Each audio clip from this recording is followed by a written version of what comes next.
PTI ने जी long मार्च का ऐलान कर दिया है। बहुत बड़ा लॉन्ग मार्च होने वाला है। सड़कें बंद कर दी जाएंगी पंजाब की, केपीके की और दूसरे जो है सूबों की। और इसके अलावा जी तालिबान ने हथियार डाल दिए हैं जी पाकिस्तान के आगे। और कहाँ पे ये बात हुई है, कहाँ पे नहीं। जुनैद अकबर साहब ने अहमद मीर और वसीम बदामी को जो इंटरव्यूज दिए हैं, दोनों में तजाद क्यों है। और इसके अलावा एक बड़ी अहम खबर है, इमरान खान ने ट्वीट करके चेयरमैन नैब को धमकियां लगा दी हैं और साथ जज नासिर जवेद साहब को धमकियां लगा दी हैं। वो क्या धमकियां हैं, ये सारा कुछ आपको बताएंगे। और जो तालिबान के हवाले से क्या अपडेट है, ये भी सब आपको बताएंगे। और जुनैद अकबर साहब नए वजीर जो सदर मुंतखब हुए हैं और गंडापुर साहब ने जो इस्तीफा दे दिया, क्यों दिया, इसके हवाले से पूरी डिटेल देंगे। वीडियो पूरी देखिएगा। बिस्मिल्लाहिर्रहमानिर्रहीम, अस्सलाम वालेकुम एवरीवन। आप देख रहे हैं विजन वाइब, मैं उम्मीद नवीद। बात करेंगे जी आज की ताज़ा तरीन खबरों के हवाले से जो अपडेट हुई है पिछले 24 घंटों में।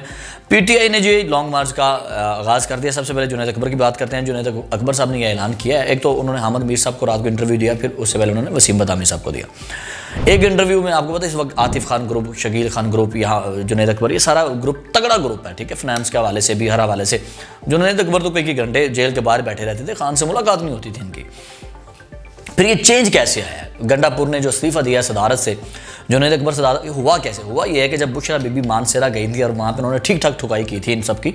जब सलमान अकरम राजा साहब, असद कैसर साहब तो खैर वहाँ से निकल गए, सलमान अकरम राजा साहब बोल भी पड़े, इन लोगों को उन्होंने ठीक ठाक सुनाया। फिर वो पेशावर में जाकर रही तो उन्होंने सारी चीज़ें समेट के खान साहब को जाके बताई कि हालात साजगार नहीं है, क़यादत बदलनी पड़ेगी, चीज़ें बदलनी पड़ेगी। तो खान साहब का रुख अब इधर हुआ आतिफ खान ग्रुप और जुनैद अकबर की तरफ, तो उनको सदारत दे दी गई। गंडापुर ने इस्तीफ़ा दे दिया। तो हुआ ये कि जुनैद अकबर ने पहले तो कहा जी हम एस्टैब्लिशमेंट के साथ राब्तों में हैं, हमारी कमेटियाँ रब्ता करेंगे। अब उन्होंने कहा जी हम लॉन्ग मार्च का आगाज़ करेंगे, जो 28 फरवरी को जलसा होने जा रहा है ना पेशावर में, शायद वहाँ पे ये डेट अनाउंस करेंगे। लॉन्ग मार्च जो है वो होने जा रही है। उनका जी हम कहाँ से निकलेंगे, कहाँ बैठेंगे, कहाँ कब तक इस्लामाबाद में रहेंगे, ये अभी तक उन्होंने अनाउंस नहीं किया। लेकिन आपको पता है कि उस वक्त पब्लिक अकाउंट्स कमेटी के चेयरमैन है और ख़ान एक तरफ हुकूमत जो है वो खान के ऊपर है, तलियाँ और शड़ियाँ लग रही हैं एक दूसरे को, दूसरी तरफ इतनी हेल्प कर रही है। और मैं आपको बताऊं कि खान ने हुकूमत के साथ मिलके, ख्वाजा आसिफ साहब जो है प्राइम मिनिस्टर के पास ये एप्लीकेशन लेके गए थे और प्राइम मिनिस्टर की इजाज़त से पब्लिक अकाउंट्स कमेटी का चेयरमैन बनाया गया जुनैद अकबर को। हुकूमत के साथ मिल के ये बात हुई है, ये आपको मैं बता दूँ। इसके बाद एक और क्या हुआ है, जुनैद अकबर साहब ने कहा जो गंडापुर के करीबी वज़रा हैं उन सबको फारिग किया जाएगा। खासकर होम्योपैथिक लोग हैं, इसमें बैरिस्टर गौहर का भी नाम आता है, सलमान अकरम राजा का आता है, वकास अकरम का आता है, कि जो बड़के छिड़के मारते हैं। शायद गंडापुर की भी वजारत ख़तरे में पड़ सकती है, लेकिन उन्होंने कहा जी हम सबको ख़त्म करेंगे। और फिर ये बात हो गई कि अब देखें कहाँ से ख़त्म करेंगे। इतलात व नशरियात के ऊपर जो वज़ीर है वो आतिफ खान ग्रुप का हो जाएगा, ये जुनैद खान ग्रुप का। और जहाँ पर जो ख़जाना है उसको ये लोग संभाल लेंगे। माइनिंग के हवाले से जितने लोग, यानी कि पैसा सारा तो शहजाद अकबर साहब ले गए ना, और फरा गोगी ले गई, वो सारी चीज़ें समेट के ले गए। तो खान ने बड़े बड़े फैसले खुद भी गलत किए हुए हैं। तो अब वो कह रहे हैं जी ये ग्रुप जो है ये यकीन दिलाएगा कि केपीके में करप्शन नहीं हो रही, और ये सारा जो है ना खुद इसको देखेंगे। और दूसरा आपको पता है कि इस वक्त आतिफ खान ग्रुप जो है वो मौलाना के साथ मुज़ाकरात जारी हैं, महमूद उचकज़ई को साथ मिला रहे हैं।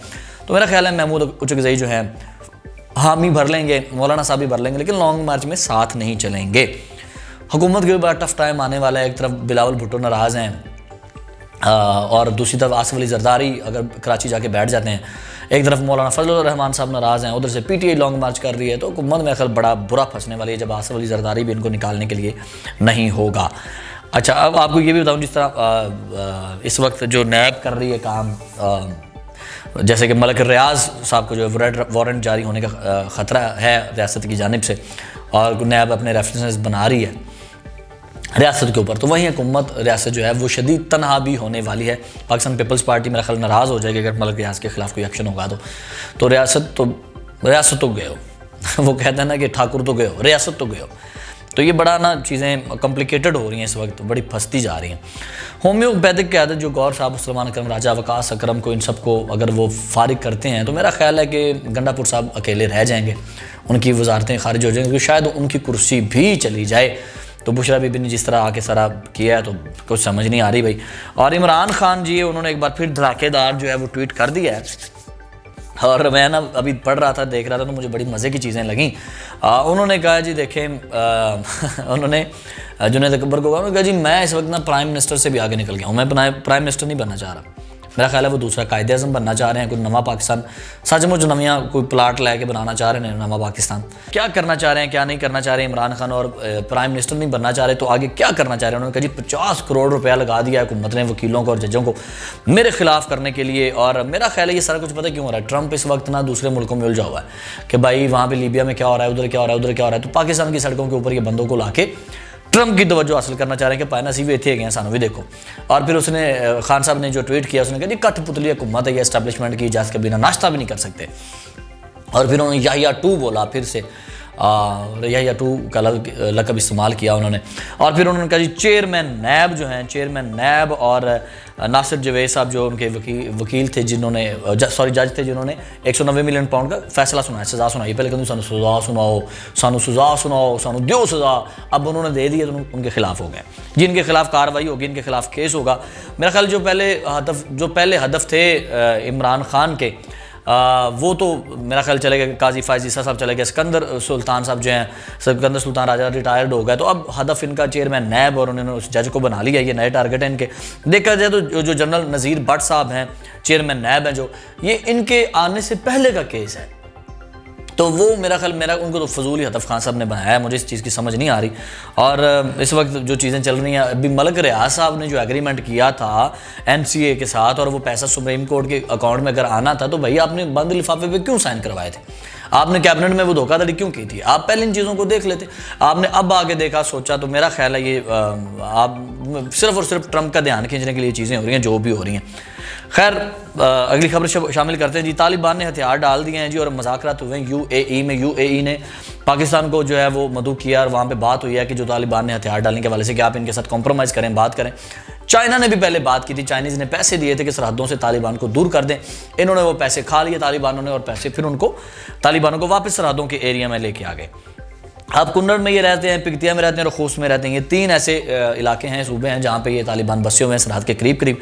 और एक उसको क्या कहते हैं, अंदाजे के मुताबिक 35,000 तालिबान और उनकी फैमिलियाँ जो सरहदों के करीब है। और वहाँ पे टारगेट इसलिए नहीं किया जा सकता कितने लोगों को मारेंगे, फैमिलियाँ भी मरेंगी साथ, तो उनको नहीं मारना चाह रहे वो। तो आपको याद होगा चाइना ने जिस तरह पैसे दिया, पाकिस्तान से भी अफगानिस्तान के जो मामले हुए थे तो उन्होंने कोई 12 से 15 अरब रुपया मांग लिया था। तो अब दोबारा फिर ये मेरा ख्याल है करना चाह रहे हैं। तो पाकिस्तान ने तो सेफ़ एंड साउंड बात कर दी। उन्होंने कहा जी ये यहाँ पे रहें, सरहद में रहें, दूर रहें, करीब रहें, हमें इससे कोई नहीं है, बस पाकिस्तान के अंदर इनका कोई अमल दखल नहीं होगा। पाकिस्तान में ये लोग नज़र नहीं आने चाहिए।